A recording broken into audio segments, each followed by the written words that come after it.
ओम नमः सत्येभ्यः। ओम नमः सत्येभ्यः। ओम नमः सत्येभ्यः।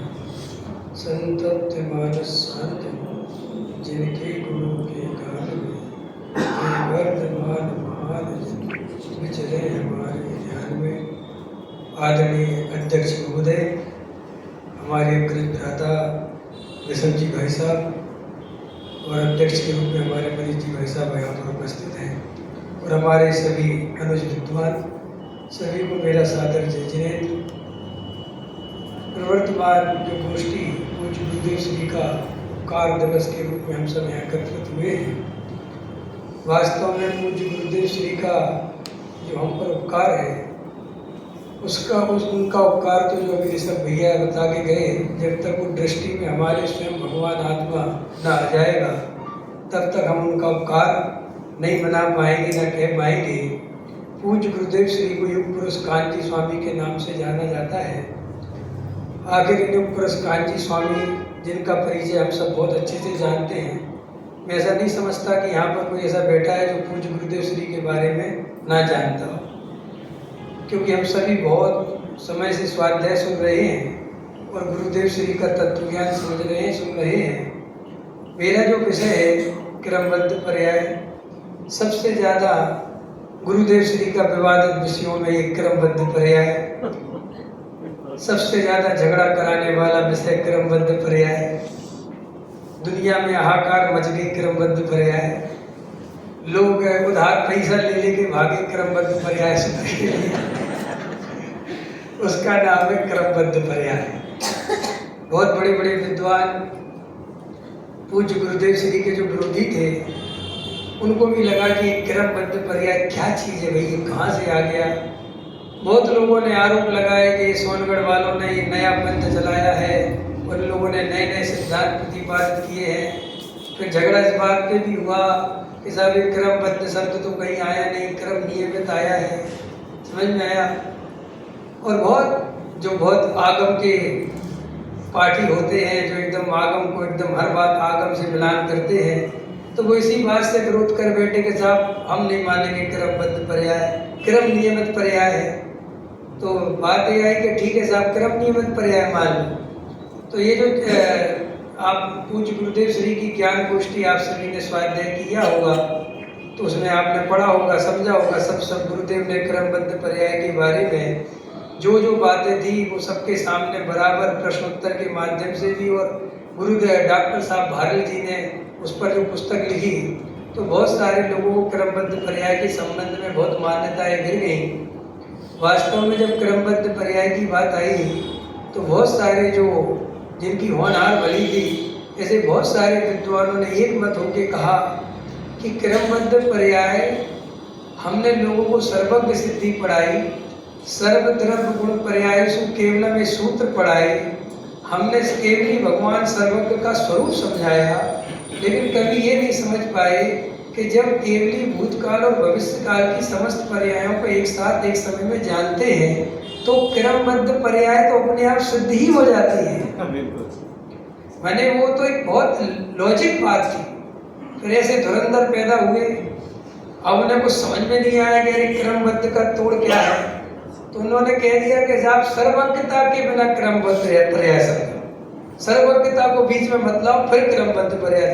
अरे तो भाई अल्प ज्ञानियों की अपेक्षा क्रमबद्ध थोड़ी है, हम थोड़ी जानते कि तुम्हारा भविष्य क्या है, वो तो सर्वज्ञता के आधार से ही क्रमबद्ध पर्याय है।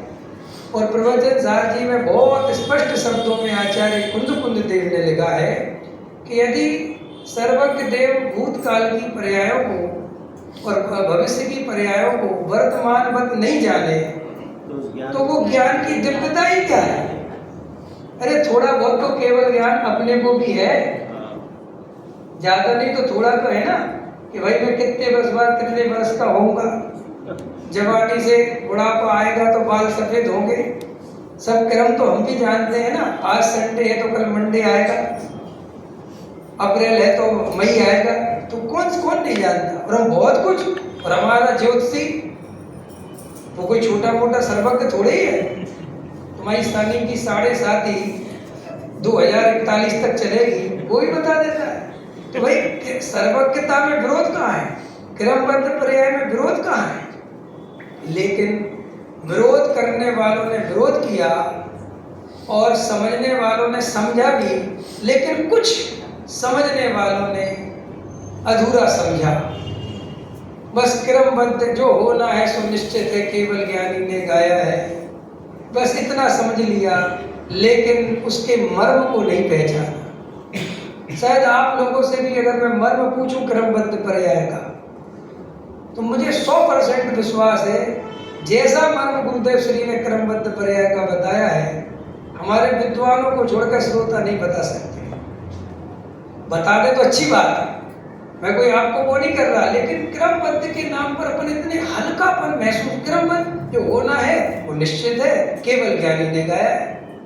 सब दुकान चल रही थी, चल रही है क्रमबद्ध में से, और सब पूजा होनी थी तो हो गई, नहीं होनी थी तो नहीं हो गई।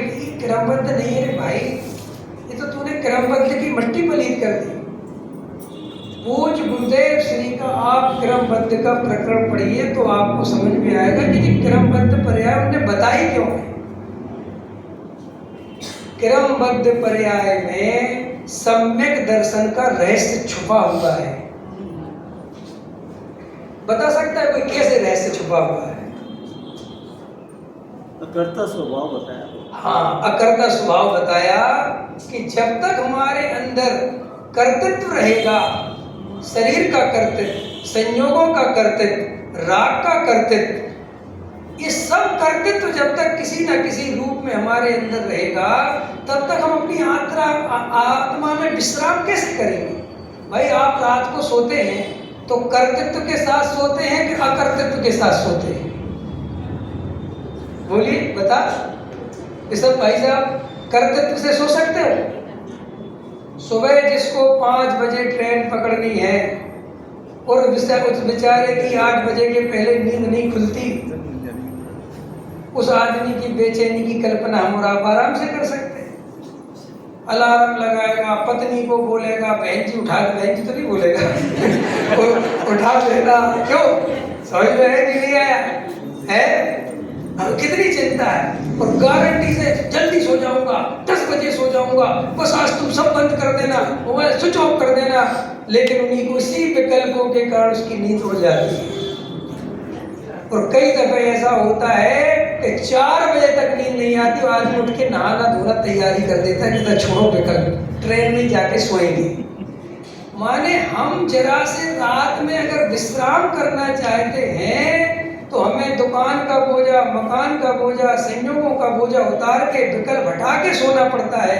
तो आचार्य कहते हैं तुझे आत्मा का अनुभव करना है, और तू अगर कर्तापन की बुद्धि रखेगा तो तुझे 3 काल में आत्मा का अनुभव नहीं होगा। इसके लिए गुरुदेव श्री ने क्रमबद्ध पर्याय बताए। लेकिन हम लोगों को तो आदत ही है ना छल ग्रहण करने की। वो तो कुंद कुंद भगवान भी जानते थे कि अब मैं जो कहने जा रहा हूँ ये पचाना हर किसी के बस की बात नहीं है। देखो मैं आपको गुरुदेव श्री के शब्दों में थोड़ा पढ़ के बताऊं, वरना क्या होता है कभी कभी ऐसा लगता है कि साहब ये तो सब आपने अपनी तरफ से बोला, मैं अपनी तरफ से कुछ भी नहीं बोला। देखो एक चीज और क्लियर कर दूं, आजकल ये बहुत चलता है कई विद्वानों के संबंध में कि साहब वो पढ़ के नहीं सुनाते, वो तो बोलते ही नहीं। देखो भाई, विद्वान सब पढ़ के आते हैं, सब चिंतन करके आते हैं। अगर वो पढ़ के सुनाएंगे तो 10 मिनट में सुना क्या पाएंगे आप? इसलिए आप लोग हम पे शंका मत किया करो, हम ही को प्रमाण माना करो। अगर हम प्रमाण हमें तो मानते ही नहीं हो तो हमें सुनते क्यों हो? एक बात बताओ, साहूकार के पास पैसा लेने जाओ तो उसे प्रमाण मानते कि नहीं देने बढ़िया है? तो आप पंडित जी को अगर पंडित जी कहते हो तो थोड़ा भरोसा रखा करो ना पंडितों पे। लेकिन हमारी प्रॉब्लम है कि पंडितों पे भरोसा है नहीं, आचार्य तुम पे पढ़ते बनते नहीं।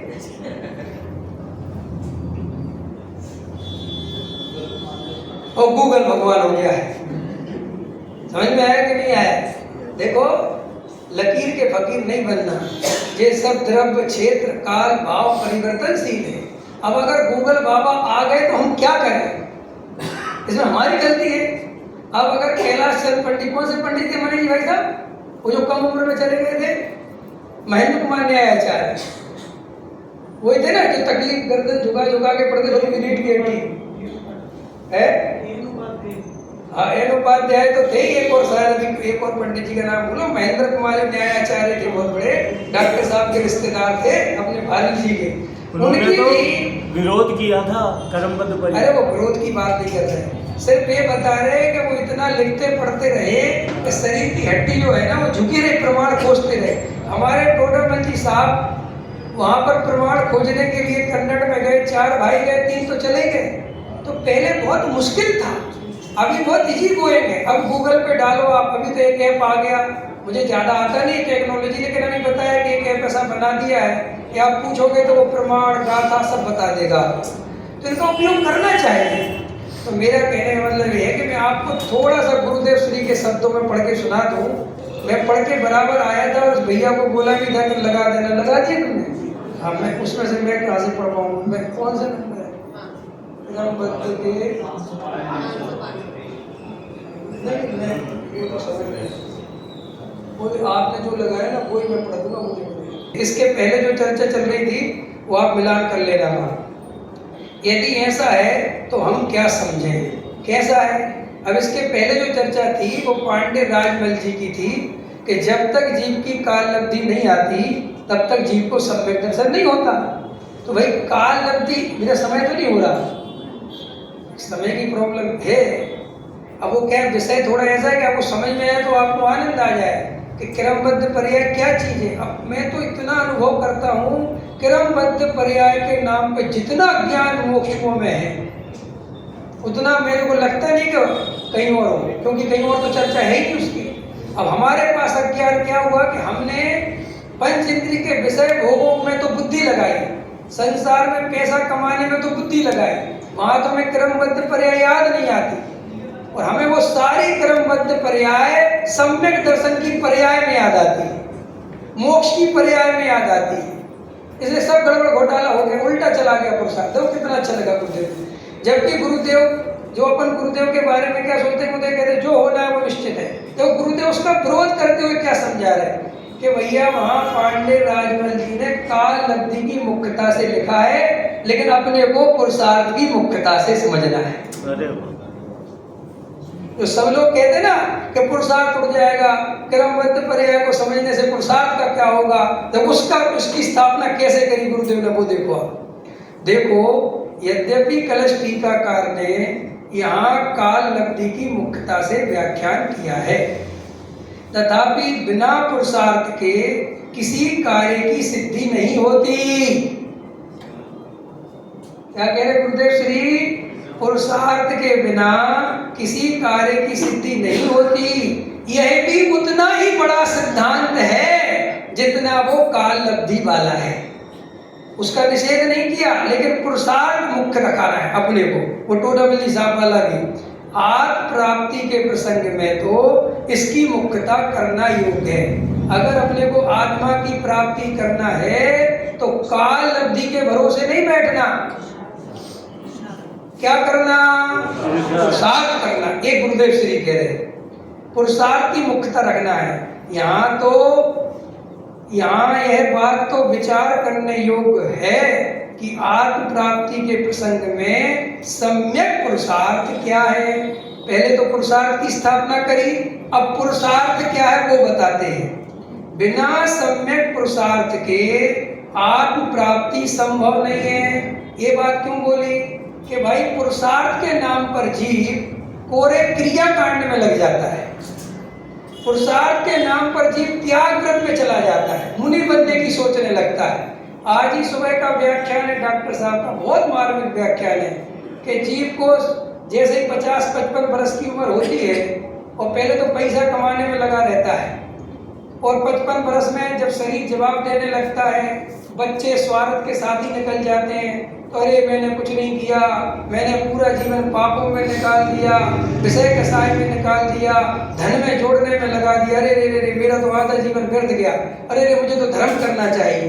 तो धर्म के नाम पर क्या करता है ऋषभ जी कि वो दान देने लगता है और व्रत आदि नियम ले लिए, अब रात में नहीं खाऊंगा, वंचना पानी नहीं पीऊंगा, वे नहीं करूंगा, वो नहीं करूंगा। और वो क्या सोचता है? और सुबह से प्रक्षाल में चला गया, तो क्या सोचता है? धर्म हो गया, धर्म हो गया। तो वो कौन है? पूनम जी आश्रम है। तो ऐसा कब तक करते रहोगे में? ये पलटना नहीं है। मिथ्या दृष्टि कौन है? अपन में से मिथ्या दृष्टि कौन है? हाँ, सारे हैं जी। मनीष कुमार नहीं है। आप मनीष नहीं है, मनीष की बात कोई तो हमारे ज्ञानी जी है भाई। मतलब हमें इतना रस है, सबको मिथ्या दृष्टि का कोई टेंशन नहीं, सबको भूला भगवान का कोई टेंशन नहीं। अकेले कह दो कि ये पूनम जी मिथ्या दृष्टि है, तो पूनम जी कहेंगे अगली बार से विवेक सागर को बुलाया तो शिवाजी परख से इस्तीफा दे दूंगा। अब इनको तकलीफ हुई। हमारी प्रॉब्लम क्या है? हमें तकलीफ तभी होती है जब हमसे कोई बात करता है, क्योंकि मैं माने असमान जाति मनुष्य पर्याय में आई एम पूनम। जब इससे आप बात करते हो तब आपको लगता है कि आपसे बात हो रही है। इसके पहले तो हमें लगता आत्मा की बात हो रही है। मैंने अभी परसों नरसों एक व्याख्यान में बोला था कि अन्य मतियों में राम कथा सुनने से मोक्ष होता है, और महाराजों के यहाँ उनको आहार देने से मोक्ष होता है, और मुमुक्षुओं में आत्म कथा सुनने से मोक्ष होता है।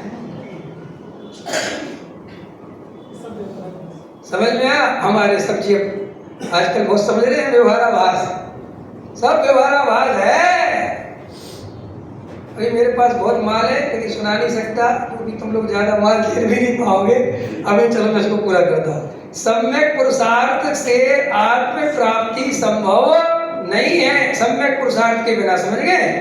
परंतु फिर भी इतनी बात तो सिद्ध है कि बिना पुरुषार्थ के आत्म प्राप्ति नहीं होती। देखो कितना और जब और आगे देखो, बहुत अच्छा लगा। अब यह तो विश्वास हो ही जाना चाहिए। अब अपने को क्या कह रहे हैं?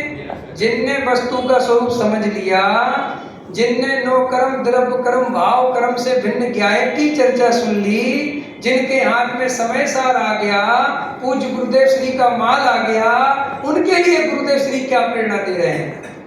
अब यह तो विश्वास हो ही जाना चाहिए कि मेरा स्वकाल आ गया है। अरे वाह, तभी मैं कांजी स्वामी का उपकार दिवस मनाने आया हूँ। आया ऐसा अपने को गुरुदेव कह रहे, अगर तुझे इस भगवान आत्मा की बात रुच गई है और तुझे तत्व अच्छा लग रहा है और भरी दोपहरी में तू ये आत्मा की बात सुनने आ रहा है, तो सुन अब तुझे कैसा विचार करना चाहिए। अब यह तो विश्वास हो ही जाना चाहिए कि मेरा स्वकाल आ गया है और सब अवसर आ गए हैं। अब मुझे सम्यक पुरुषार्थ द्वारा सम्यक दर्शन प्राप्त करना योग्य है। सारा जगत अपनी रुचिति बात का तो विश्वास तुरंत ही करता है, परंतु इस सम्यक पुरुषार्थ की बात का विश्वास नहीं करता। कैसी विचित्र बात है कि जो कार्य इससे हो नहीं सकता, जिसे कर नहीं सकता, उसका तो तुरंत विश्वास करके पुरुषार्थ करने लग जाता है, करता है। परंतु जो वस्तु अपनी है, अपने से ही हो सकती है, उसका ना विश्वास करता है, ना उसका पुरुषार्थ करता है। इसलिए भाई तू तो ऐसी श्रद्धा कर कि मैं तो संसार सागर से तिरने के मार्ग पर ही जा रहा हूँ। मेरा संसार भ्रमण समाप्ति पर है, अतः भवरहित स्वभाव की दृष्टि करके अपना हित कर लेना चाहिए। ये है पूज्य गुरुदेव श्री। जो लोग पूज्य गुरुदेव श्री को सिर्फ पंथ संप्रदाय के कारण पूजते हैं, परंपरा से पूजते हैं, कांजी स्वामी के कुल में पैदा हो गए इसलिए कांजी स्वामी की जय जय करते हैं, उन्हें कभी कांजी स्वामी समझ में नहीं आएंगे। ऐसे ही जो कांजी स्वामी का स्वरूप स्वाध्याय, उनका प्रवचन समझे बिना केवल उनका पूरा विरोध करता रहेगा, उसके अभाग्य की महिमा भी हमसे नहीं कही जाती। हम सब सच्चा क्रमबद्ध का स्वरूप समझें और हम सब सम्यक दर्शन की प्राप्ति करें। इसी मंगल भावना के साथ अभी बात पूरी कर